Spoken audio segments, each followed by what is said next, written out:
patience. How badly do I want this? It doesn't seem to make sense that I should have to lose friends. Is this the temptation that I must push away then? I guess this is a lesson, my test for progression. These guys were a key factor before with Mike, and I was in Mexico City with Creature and Voss and stuff, and then I moved up to Monterey, and we just decided to start playing and stuff, and these guys wanted to play some heavier stuff, and so we started playing, and they're already great, what they do, so it was real easy. And the name, we were thinking about a name, and there was a lot of different ideas, as there always are, but we came up with loophole as meaning like a loophole, like the family's kind of a loophole to the system, and like a glitch in the matrix kind of thing, So it definitely is not a loophole to the charter or to any rule or anything like that, just to make a disclaimer on that.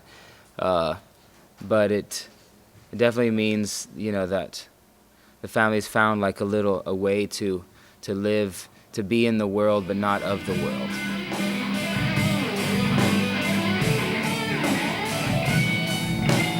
The name of our band is called The Rebellion of David, and the way we got the name is actually kind of interesting. We didn't name ourselves.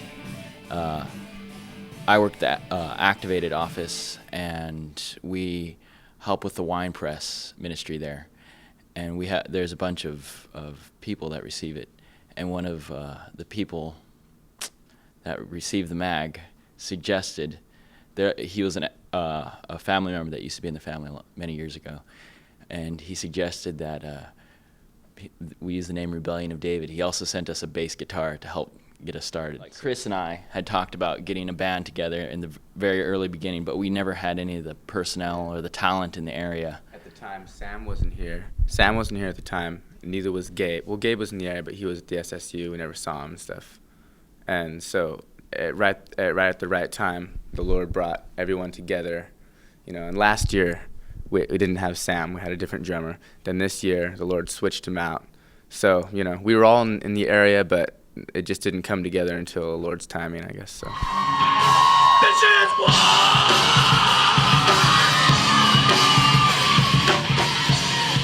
We got together by a divine accident, is what it was. What was it, like 3 weeks before Woodstock? Marky ended up coming down, and we had played together about 2 years back, and we always knew, like, we got to do this, we got to continue this. But so we went through many stages the Lord brought us through, and breakings in our lives and such. And, we knew Woodstock was coming about. Both me and Marky wanted to do something. He was in Romania at the time. We were talking back and forth, what are we going to do? And the Lord just brought it about, He ended up coming to Miami where we're all at. And about a week before Woodstock, we were able to get some of our songs together. And the name was quite a experience. We'd been going over names. Lord God, I know I was pretty desperate. I know Marky was, like, what are we going to call ourselves? And we were going to go under Plan of Attack. And Lord showed us at the end maybe it would be more inspirational and such to find a name. So we were, God, okay, what is it? What is our name? I was flipping through the Bible one day and read that verse about we are the salt of the earth. And I felt salt of earth rolled off my tongue a little easier than salt of the earth. So we kind of stuck with that. So it kind of goes right along with the revolution. If you lose your savor, you're not going to be salty anymore. So you have to stay salty. And revolutionary kind of has a lot of meanings to it. Yeah. Everything that salt is, Jesus said we're the salt of the earth because salt is many different things. It brings flavor to your food. It could be bitter. It could be a poison, and we're definitely a poison to the system, And it it cleanses, it purifies, and it burns as well. So thought it was a cool name.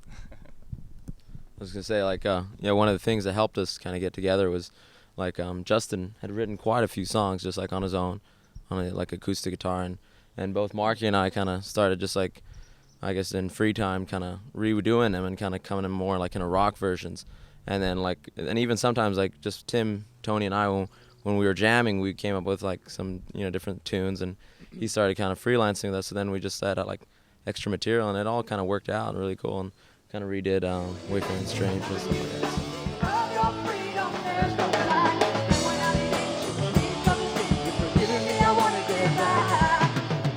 Well, I guess how I became part of this band, I was actually started off, Eli came up with he moved to our house about 6 or 7 months ago, and then he brought his drum set and his guitar. He had a whole bunch of equipment and stuff, and he had nowhere to set it up. So we took it down. Me and my dad had just built a barn, so we took it down to the barn. We set up a barn and everything like that, and we didn't have any place to put all the stuff. So me and Eli built a loft in about 3 hours and put all the stuff up there and set up his drum set and everything like that. Got it all set up, and I actually started off as the drummer. We were just jamming and stuff. That was pretty fun. And then JD came up. We started doing stuff, and he would like rap and play drums and all that stuff. And then Seth came up, and it started getting a little more concrete. And then one day, I guess Eli found out that I could sing or stay on tune or something like that. And so he's like, why don't you try singing? So I just tried it, and I guess it kind of took off from there. Kevin, we started him on drums and bass, and then one day we heard him sing, and we were like, my Lord. But if it's okay if I share this, he was very shy. Is that okay? I share this? He was very shy, and anybody would open the barn door, and he would stop. So, and then he would stop singing, we'd do something else, or we'd have to ask the person to leave. So finally, I stuck to Kevin. I said, Kevin, if you want to sing, you're gonna have to sing. If not, don't. It's all right. I don't care. You don't have to ever sing. You have the weekend to pray about it. And he said, okay. But I said, but if you choose that you want to sing, you're gonna have to sing in front of everybody. Never ever say you won't sing. I'll pray about it. So Monday morning he came up. I'll do it. I go, okay. And from that time on, we've pushed him in front of some scary situations. I mean, it's amazing that, that he with so little experience can come up here and sing with the, like Godfrey, Voss. There's some very heavy hitters here, and he did very well, and I'm very proud of all these guys. And and so when Seth came too, I think Kevin and I started, and then Seth came, and Seth was the one who was really on Kevin, say, Kevin, we're not going to put up with this, because Kevin would go, oh, I don't like my voice, and we are not going to put up with this. It was a peer, it took a peer, one of his peers to be able to push him, take that extra mile and to where he's at. How we actually got our name was funny, because we were racking our minds. Us band members, we'd sit down. We must have had 5 to 6 meetings trying to figure out a name. One thing I figured, you just got to let it come. I don't think you can really rack your brain for it. But the funny thing was, we were just sitting there eating dinner, and his wife came up and said, "Why not be Infused?" And we're like, "There it is. That's it." So we took it, and that was that. And yeah, I'm happy to be in it.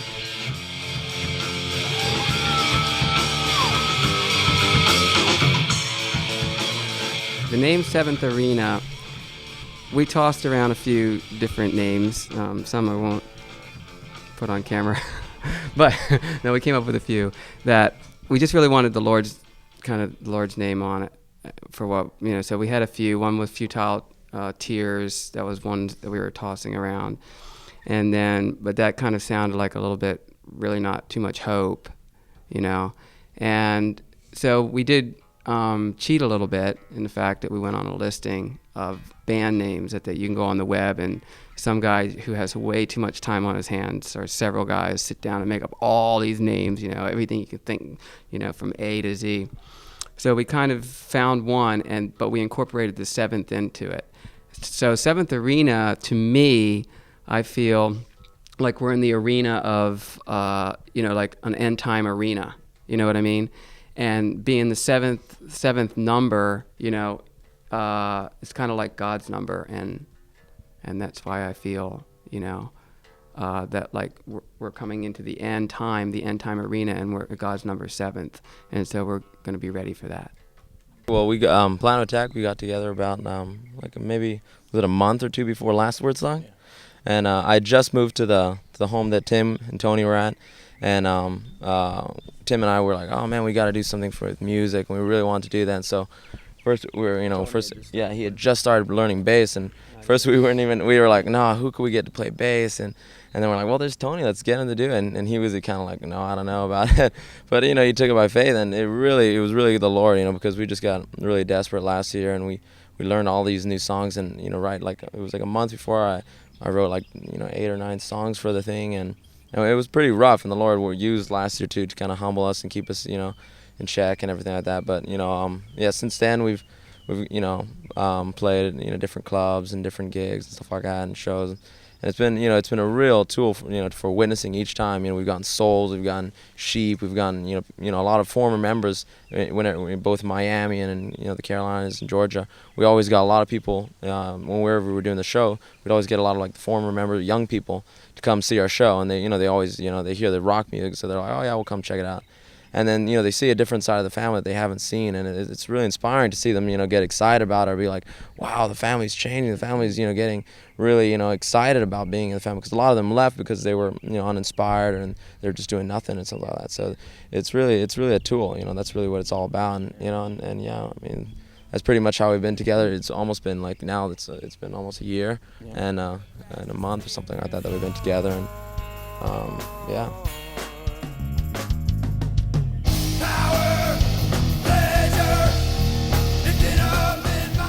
Well, Voss and we were in the band with Godfrey, and then Godfrey decided to move to Monterey, which was, you know, kind of left us hanging. We didn't know, we weren't even planning on coming to Wordstock, and Johnny was in Rebellion of David before, and then after the last Wordstock, he had moved down to Mexico, and well, being in Mexico, all together, we decided to, you know, get together and, you know, put an album, do something for an album that we would play at Wordstock. Well, the album kind of started actually as a little bit before. We didn't really plan it to be for Wordstock, but we just kind of had a vision to do like a homegrown project, and then maybe eventually get some of the songs approved for WS, and, you know, maybe they would go on an FTT, but just kind of like a free time project. So we did it on our free time.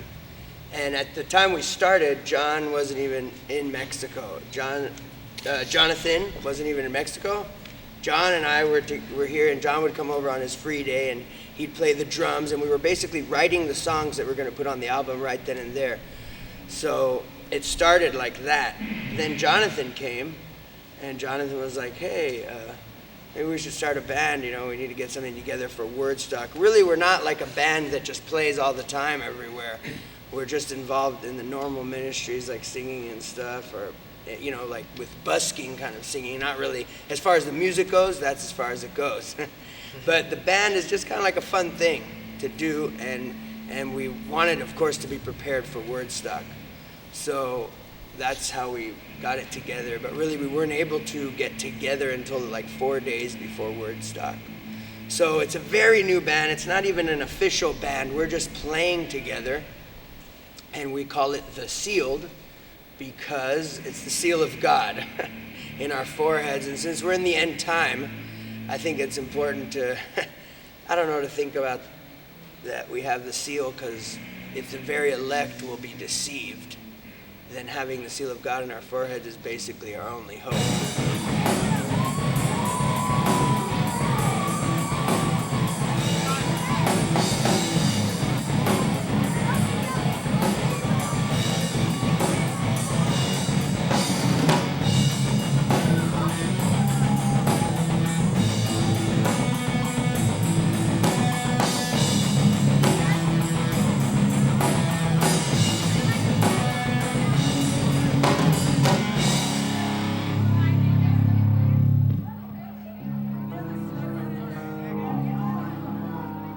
I,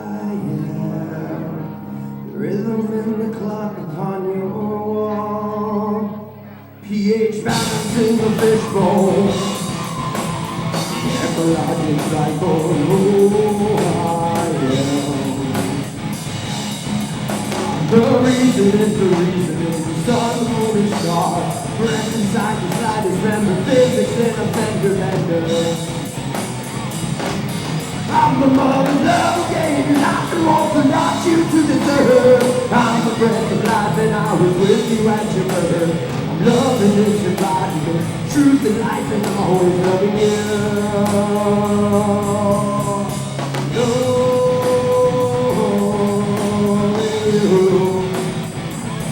Despite your imperfection, it's all I care to do.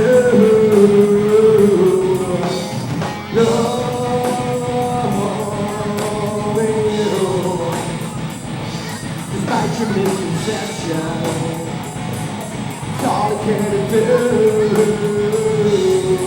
Loving you.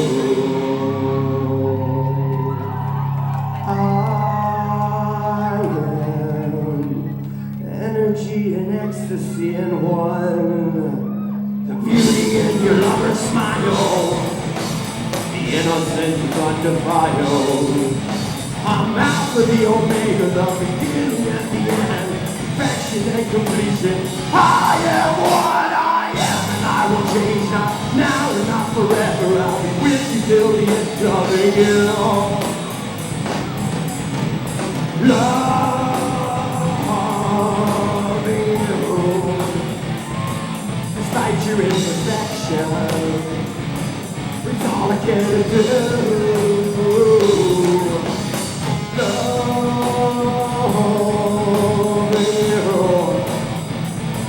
Despite your misconception, it's all I care to do. Loving you.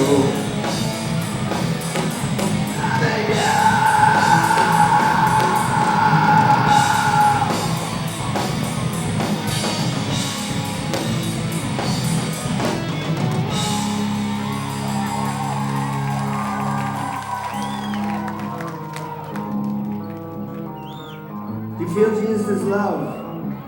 It's the only thing that's going to keep us through the end time. Is if you're faithful to love Jesus with all your heart.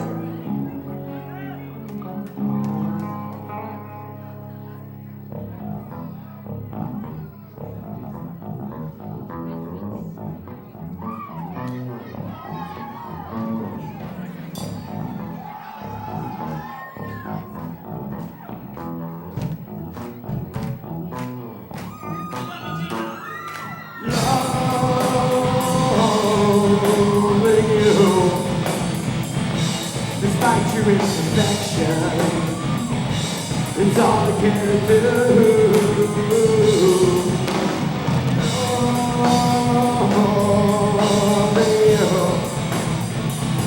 Despite your misconception, it's all I care to do.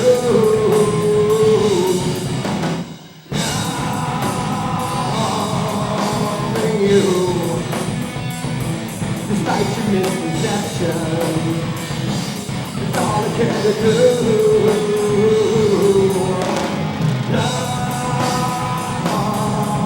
Loving you. Despite your imperfection, it's all I care to do. Loving you.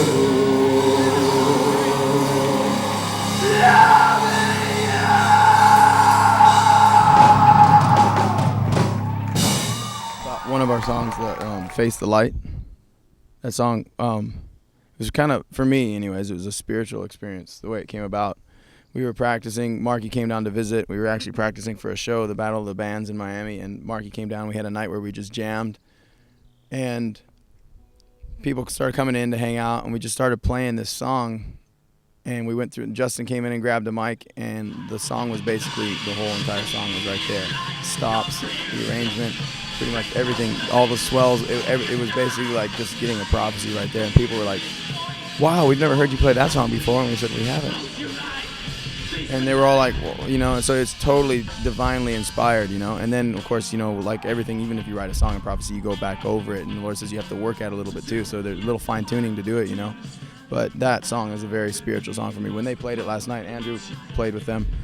Man, I was tripping.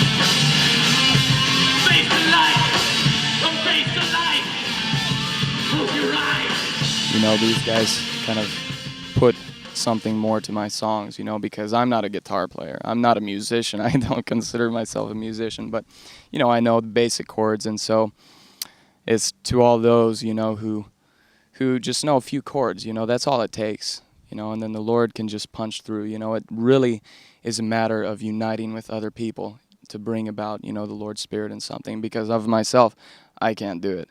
I don't consider myself a musician, and that's what these guys are here for, so it really brings the Spirit into it. I'd say on average in a week, we get 2 really good jams in, maybe 3, and the rest are just hard work.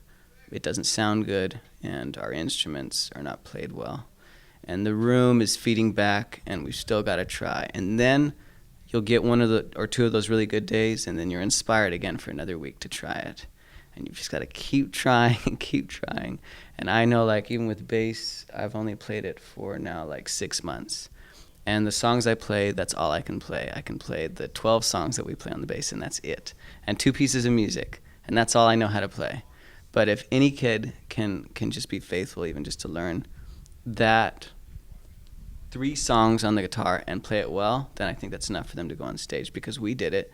I know the other people here can play a lot more than what they're playing on stage, but personally, this is all I can play. So I'm playing everything I can on stage. I don't think I can play much other than that. Before we get on stage, it's not like stage fright, but it's just a feeling of being inadequate. Not, you know, there's a worry of like, God, what are we gonna do? You know, we're gonna get up. It's just, you know, so we get desperate before we get on stage. We've had people lay hands on us every time before we get on. We pray, and if we have time, we hear from the Lord. Something like that. That's what really pumps us up. And also for me personally, I hate the system. It is the biggest, I'm getting choked up talking about it because I'm so. The Lord did tell us that it was His will for us to be tight and learn our songs and technically get things down, but that the most important thing was the Spirit. And I think music plays a big role, but also in another sense that your interaction with the young people plays an even bigger role. Technical perfection, that really only impresses other musicians. But to really move someone, you have to have the Spirit. And if you don't have the Spirit, it's just dead works.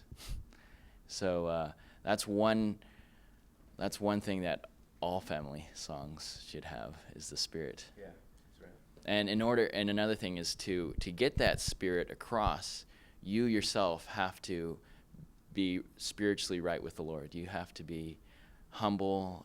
You can't have yourself in the way. It's a hard road, and it's one that I definitely have not mastered. But I really do want to serve the Lord to the best of my ability. So, if the Lord wants to humble me, I'm open to it. It's almost like the music helps you to have more clout. And then you can, and it's a huge responsibility to be expressing the right spirit. And, well, the Lord, I think, keeps on us very tight. And we're always going through battles and lessons. I mean, basically 5 minutes before we sat down to talk on this camera, we were receiving a prophecy about some serious areas that we need to really shape up on. And I think that's almost more important than even the music. It's the sample of the people that play the music. There's different gifts and talents and kind of ministry that develop in any band. A band is got to have that kind of chemistry working in it, or it doesn't work. And in our case, we've let those things kind of develop simultaneously, and then we've respected them as they develop. So that's helped people to be very free to be open with their gifts, with their ideas, with their comments, but it's also given us a desperation that if it's going to work, we're going to have to bring the Lord into the picture. And that's, I think, one of the reasons why it does work, is because we did bring the Lord into the picture immediately from day one. Our practices usually start with a prayer and prophecy session. The Lord has spoken to us. And we know when it's not working, and we've all made an agreement to shepherd each other. And but then the Lord's spoken to us that we have this commitment to one another too. So like coming to Wordstock was very good because we all wanted to come. So we're all reaching for a goal and a standard that's united. And the other thing that really unites us, and that's a factor that levels all that out and helps us to make progress in spite of the fact that we haven't assigned, say, leadership positions in the band, is that we all want to use our band to reach people. That's the only purpose for being in it. So that makes it very powerful because we're reaching to the Lord to develop the songs that we believe will reach out to people and touch their hearts. You got a love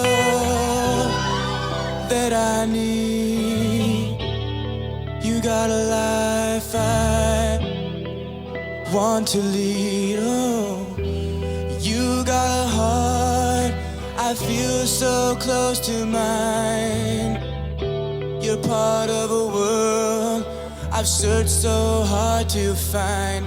Whoa, whoa.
Kind of music we play is whatever the Lord has for the arrangement of that particular song at the time. And honestly, we've been experimenting with different styles we never thought we'd do, but based in rock, I guess. But honestly, it just goes places where we never thought we'd go. And if we were doing it our way and our ideas, it'd probably be just a boring straight style. But instead of having someone who calls the shots and is in charge of the band, and when we encounter something during the practice in the middle of arranging a song, we stop and we get a P&P on it, and the Lord will tell us exactly how to do that part of the song and go into the chorus or whatever it is. And doing that takes us into styles that we weren't expecting.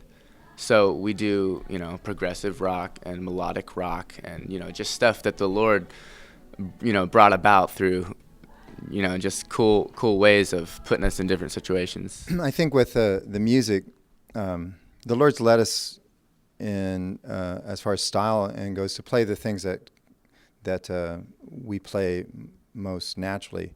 But the thing that the Lord's interjected into the equation, I think, which is bringing things to life, is that we have arrangements like Sam can do arrangements, Chris and Justin can do arrangements, and they could go do that stuff on their own. But what usually happens is we get out and we try a song, and it can be dead. I mean, it can really be dead.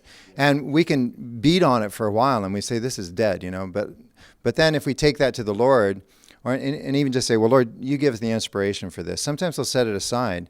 And then when the Lord does give the inspiration, it's quite it's almost comical. And often I think Sam and I are sitting back watching Justin and Chris, and they speak in a language. It's quite fun because they speak in a language that nobody else understands. They're going, and then it could go, and Justin's going, yeah, and then, and I have not a clue what they're talking about.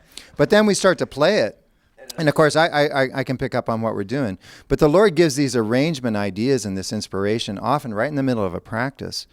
But those are the songs that are the ones that are really the powerful ones. Those are we have songs that are, you might say, are fillers, where they're good songs, but we've got songs that God's put a special anointing on. And those songs are pretty much the ones that's where the arrangement comes. And when it does this, there's just this fire in the room, and it's quite exciting. If I was to maybe go on a train of thought and put something together for Woodstock, it'd be totally different. And I feel like I'd be totally off the wall. And what has happened in our course of the last 2 months that we were practicing for Woodstock, I would say these two mainly have been the ones who've kind of tweaked it to say, that's not what the young people like. This is what they want. This is what they want. And it was a shock for me. It was like, really? I was trying to put myself in the position of other teens, like, what, just to get the general feel of what everybody liked. I mean, because I'm a teen and I know what I like personally, but then as far as what everybody else liked, everybody has a different style, of course. But just overall, what I personally feel that other people feel, because some people come to me and tell me, I like this style of music and stuff like that. Just try to combine everything, and see what just overall generally what they like, I mean, like Eli has a style, and we use some of his, and then like Seth has a style. We just kind of combine everything to try to make it fit.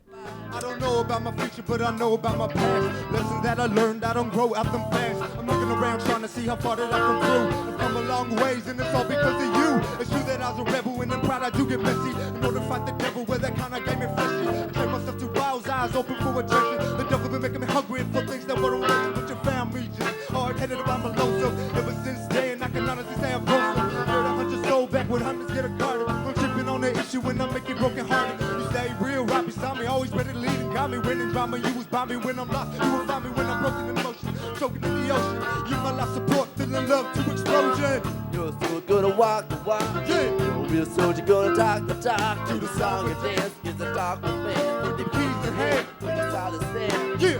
Real soldier gonna live the life. Yeah. You're a real soldier gonna pay the price. Say goodbye tonight to your idle life. With your 9 to 5, like your eyes on mine. Real soldiers.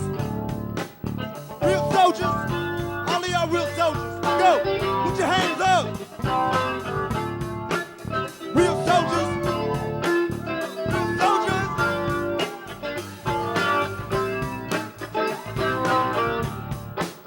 Real soldiers. Revolution. Throw your fingers up, family, throw your fingers up, family, throw your fingers up, family, throw your fingers up. I was taken on a spirit trip just listening to the bands, and it was very inspiring. And the cool thing was the whole night covered like every aspect of music. It wasn't all heavy, or it wasn't all rock, or it wasn't all this or that. It was like a little bit of that, a little bit of this, a little bit of that. Each band had its purpose for being there. So I'd say that's the biggest difference, that it's full of the Spirit, and it is. I felt it, and I can testify of that firsthand. Well, I think the family music today is really waking a lot of young people up, myself, as well. I don't know where I'd be without, there's just so many songs out there that are just so passionate and driving, and the musical perfection isn't necessarily all there, but it's just the spirit behind it that just makes it so driving, and I believe that's where it's going. It's only going to get better from here, Personally, like from talking to different jets and teens and stuff, they don't even listen to music anymore because the family is pumping out so many different types of styles. And, they've all told me that they've given up, system music because it's not the same. They even see the spiritual difference. And, that's something that I say myself, when I was their age, I never thought that. I couldn't even tell that there was a spiritual difference. All I listened to was like the music, and I loved it. I was like, ah. But now it's like, the music nowadays, it's getting tighter in the family. It's getting a lot more up to date, more modern. and it's got the spirit. So the teens are starting to see that, and I think it's making a huge difference in their lives. I think the way that our songs differ from songs in the system is that the system music industry is set up to make money. And that's really the bottom line. And in fact, if you go into any record producing company, they will talk about their bottom line, because that's the bottom line is the one that they underline, which shows how much money they made, because they have their assets and everything. Our music is different. Went over to Justin's home one evening, and he goes, "Oh, I got this song. You want to hear it?" So I said, "Sure, let's go upstairs and hear it." So we go upstairs, and Justin's had some battles with his voice, so he wasn't allowed to sing, so he can't really sing it loud at all, and so he just gets a little guitar and he sings it to me in this really soft voice, Well, about halfway through, I'm in tears, because this song is a heart cry song, and those songs are not often the ones that are the commercial hits. There's so much music that's ground out with a commercial hit in mind, and that's why people are producing it, is to make money. And we're free from that. We don't have to make music to make money. The Lord provides for us, so we're free to develop the songs of the Spirit that have all those qualities that music is supposed to have, that feed us, that uplift our hearts and head us in the right directions and inspire us to do what God wants us to do. And that's the difference in our music. And it comes out in every way, and the people know it. I would like to see us use the band more for witnessing, for winning. We live in Mexico, and it's great there. I would like to see it reach. I would like to see us reach that goal of playing with system audience, like students, all kinds of places like that. Like we were talking about. Well, I have a few opinions, and I think that family music is very unique to the outside world. We're all very used to it, and but I took a few minutes to listen to some Christian music, like independent artists out there who are not famous, but and I was just shocked at how disgusting it sounded, and the spirit was dead, and and they're trying to be rock, or whatever, modern style, and to me it was a flop. It didn't cut it at all. Mm-hmm. And I thought, well, why, the family's music is so much better than that, and why keep it just to ourselves? Why don't we share it and pass on the message? It's like a heavy message. They're talking about, oh, Savior, we thank thee and we praise thee, and that's great, but that's really basic stuff. Our songs talk about very deep spiritual issues, as well as personal things, and, it's not just ho-hum lyrics, like Dad said, our lyrics are controversial, they strike, mm-hmm. They're strong language, and I would like to see us open that up a little more and try to get our music, not to be famous, not for that purpose, but to reach people, because there are many people who are hungry for Christian music or something that feeds them, in the system. And I feel like the family might be a little bit glutted with it. We have so much coming from everywhere. Why don't we give it to them and see what happens? There's all kinds of, one way we could start is we want to do a website where people can download our songs and get it, and then maybe if we do a CD where they can buy the CD online or whatever, and who knows, some people are talking about a online radio station broadcasting family music all the time, and you can tune in via the internet anywhere. Mm-hmm. And I'd like to see that work, and see how it goes. I think there'll be a great response for the people who really want the radical message, as well as it sounds good too. It's good to back away from everything and look at it all from a distance and see your life and the whole scope of things, and to realize and remind yourself that we're here living this human life, and it's a big test, and we have a mission, and that is to win the world and grab it and show them the real reason for life, and that's Jesus. And if music happens to be the tool and instrument that the Lord gave us to use, then that's wonderful, and we'll use it. And if it was something else, and if it happens to be something else later on and he wants us to drop it, God help me, I want to do that. Yeah. And I'll do that to be the ambassador that I'm living this life for. And if music's it right now, which it is, then I'll do it to the best of my ability. But the primary thing is to get the message out and to win the world.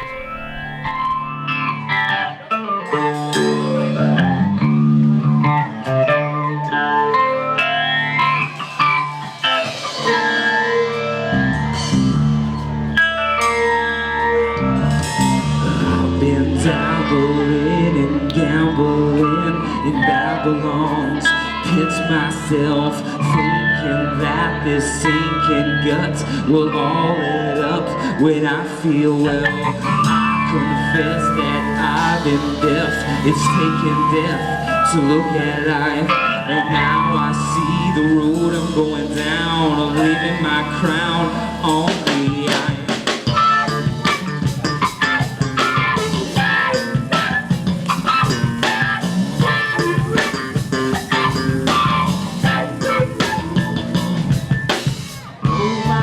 Where have I gone wrong? I'm so far gone. How can I go on? But you said the weakness in my weakness is in my weakness where you become strong.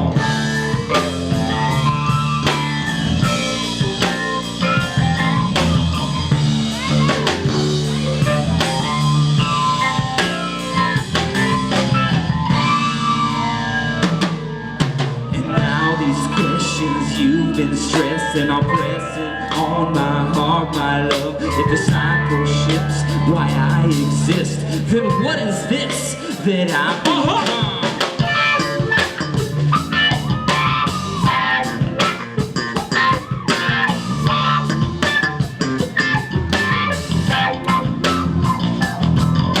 I've been too proud to use my mouth to speak out loud against what is wrong. How can I make it unless I take it and really break it? This whole is